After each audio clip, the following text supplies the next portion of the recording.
Summer is teasing its arrival, but the wind has certainly arrived. And now there are longer races to compete in. I'm taking all the Old Bird team on a final training toss before the weekend's races, both of which are from Scotland. I'm tossing the birds in smaller groups in the hope this gives them confidence to fly straight home when they inevitably find themselves separated from the flock during the hundreds of miles they'll be covering in the coming days.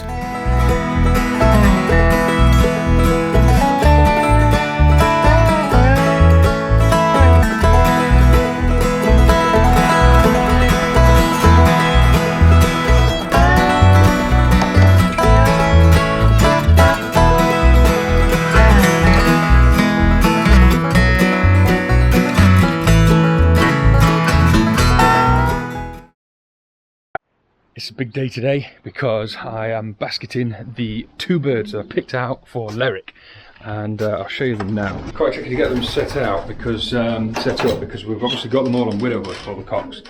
I've picked two birds. Well, I haven't. Charlie's got me, and I'm going to ask him to explain why we've chosen these two birds. So these are the hens that they're paired up to. This is Ryan, not Brian, and this is one of the Mitchell brothers' hens. And X14899, you can see him there, look. That's, I just wrote his name, his number on that box. He's always lived in that box. So far, he's never done anything special. He always comes back, except for one race, he came back 2 weeks later this season. But he's since been going off to the longer races that we've had. And then we've got 1986, which is the one that Charlie picked out. And the reason he's picked those two out is because they're both nest mates. I think he got the grandsire and the granddam from a loft that had previously won the King's Cup from Lerwick. So they're the two birds that he gave me that are more for that kind of distance, which would kind of tally with why they're not coming back quickly from the shorter races, but they do always come back, at least, even if they have a bad race, which is what happened with X14899. He didn't come back, and then 2 weeks later he rocked up, and he was a bit underweight, but he'd managed to get back, so he'd obviously it got lost or something had happened. So and then we've got 1986, which so far always comes back sort of like middle of the pack, never fast, never really too slow. On a day like today where I'm only sending two, I don't want to bring all the hens in here. So what I've done is I've put the hens in their box, in the cocks' boxes. The cocks are out exercising now, and then when they come in, they can go in there. I've been feeding them in their own individual boxes because they're on a slightly heavier, richer diet. Ideally, I'd love to be able to have like sections where I can treat long distance birds and the short distance birds individually or separately at least. So that might be something I'll look at in the future. But I've got an hour or so to get prepared, and then we'll send them off to Calverton, basket them. Unfortunately, the weather forecast for Lerwick looks horrible. I can't see them getting a liberation. I think they're due to go on Saturday, but it looks like Saturday, Sunday, Monday, Tuesday, Wednesday, Thursday just looks like rain, constant rain, and a constant southwesterly, which isn't the best wind or weather. We're not aiming really. I mean, obviously you want to aim high, but realistically, just getting them back will be a real good result for us. Everybody always says that when they don't want to set themselves up to fail, but I would like to. I'd like to place in a reasonable position, but ultimately the first thing is, can I get them back? Have I fed them right? Have I trained them right? Have I given them the right kind of races? Obviously these two birds didn't go to the race last weekend, but they went to the one before that. So they've had 2 weeks off of racing, and they've been fed differently. They've still been training, and then I guess the rest is up to motivation, diet, and genetics. That's as much as I can do. Oh, and the weather, obviously. So from everything I've read and from everything everyone's told me, they do lose a lot of weight on these longer races, especially if it goes over 2 days. This is 1986, who so far, as yet, he hasn't performed anything particular. You want to get back and see your hen, don't you? But probably feels a little bit heavy, but I guess that's kind of what you want them to do, how you want them to go for these longer races, especially if they end up. And then we'll go and get 99. Alright, so this is 99. He's a little bit more tame, and he's also a little bit lighter. Lerwick, and specifically the King's Cup, wasn't a race I expected to do until just a month ago, so I hadn't really had the chance to get excited by it. Sending off the brothers to Lerwick.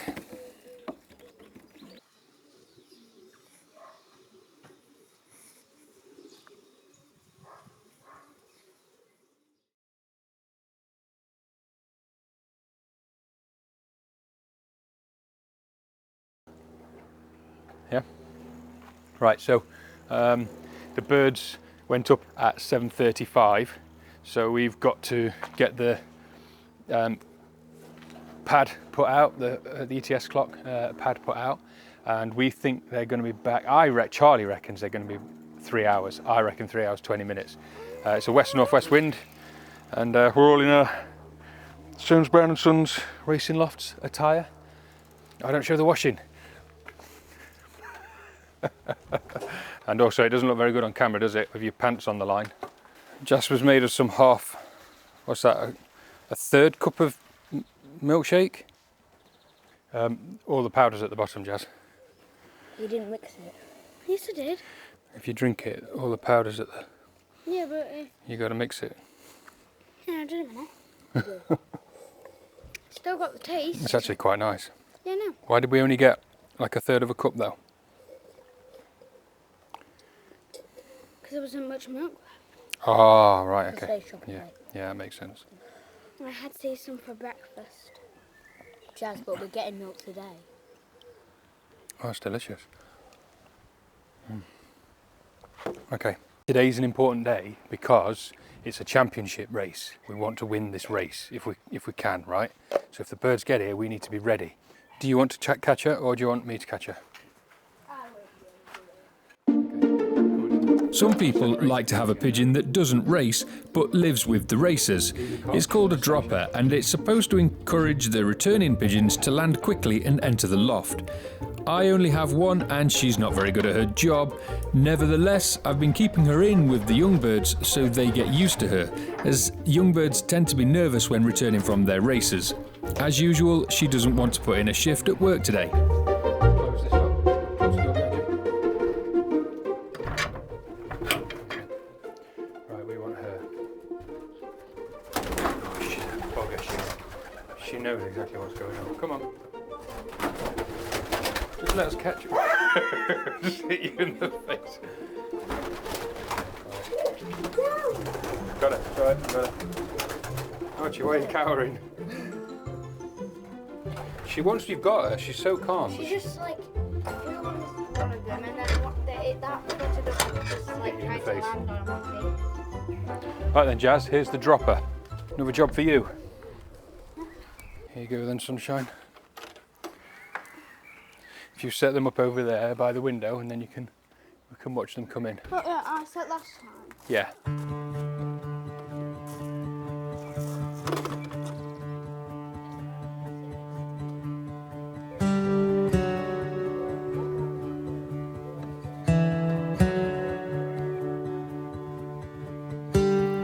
I try to give the kids a role to fulfill on race days, one that's useful but not essential, so as to avoid any frustration should it go awry.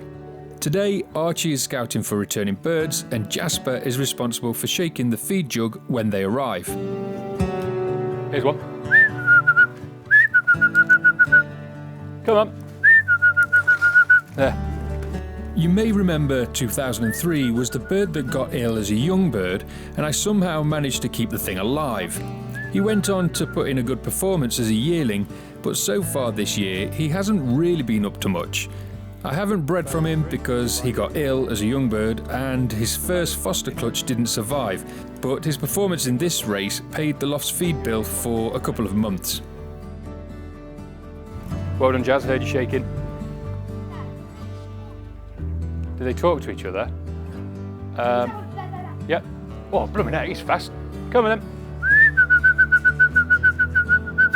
Come on. Damn it, doing another lap. Stay still, Jazz. Come on. Blimey. Don't know. Come on. 1989. That's the one that topped the section from Perth. Yeah. That's Charlie's. That topped the section at NRCC Perth. 1989 is our second bird back, having topped the section in the North Road Championship Club race from Perth just a few weeks earlier. 12 seconds. 3 hours, 19 minutes and 12 seconds. That's pretty good. From Scotland, it's flown constantly. From Scotland, average 60 mile an hour. That's like the national speed limit. And it's probably flown faster than that because it wouldn't have flown in a perfectly straight line. It would have snaked a little bit, so it would have covered more distance. Come on. Oh, 77, good lad. Yearling. Well, that's 77. He doesn't really look like he's put much work in at all, does he? He's been home for 2 minutes, 3 minutes. So basically, we've got 4 birds back from Dunbar so far. The 2 that we've sent to Lerwick, the Lerwick birds have been held over with the NRCC. So that's 2 days they've been held over. Today's Sunday. These birds, Dunbar, were held over yesterday. So they've been in the crate a bit longer. Due to low cloud and a band of rain over Peterhead running through Scotland, the convoying team have called a holdover at Lerwick. Whilst the Lerwick birds had been held over, the overcast and miserable skies I could see had me wondering if any more of my birds would be making it back anytime soon. This isn't very good at all.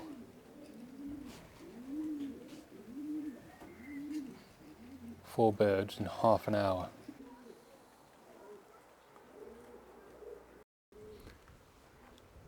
Come on. I'm spooking him. I'm spooking him stood where I am. Come on. Come on. It was definitely a trying day, with the birds coming back in 1s and 2s, which Archie summed up more succinctly. How many birds have you got back so far? 5 out of 19. It might appear like that wasn't a particularly good race because it was very, very cloudy and the birds were very slow getting back, at least other than the first 2. And but I don't want it to look like I'm complaining really, because so far this old bird season we've had very few losses. Most of the birds have been getting back. Some of them have been getting back a bit later, but they've all been coming back, and I think I've only lost 2. I think I've only lost 2 all season, which isn't bad. However, I have only been racing the cocks. I've sent the occasional hen, 2 or 3 hens, but mostly the cocks. But yeah, I think so far it's not been too bad. And as it happens, for the Notts District North Road Federation championship race from Dunbar, we ended up coming 2nd and 3rd, so that was pretty good. We were beaten by 1 quick bird down in Grantham, and we got out this. Here we are, there's the speed. Don't know if that you can see that. So velocity 1783 and 1771, and that was flying 201 miles, 1500 yards. So yeah, I'm pretty happy with that actually. For the Lerwick birds, they were eventually let go in, they said, light northwest. As far as I could see, it was pretty heavy west winds. In fact, there were birds found on shipping fishing trawlers out in the North Sea, and somebody put a photo of one. So mine came back really late.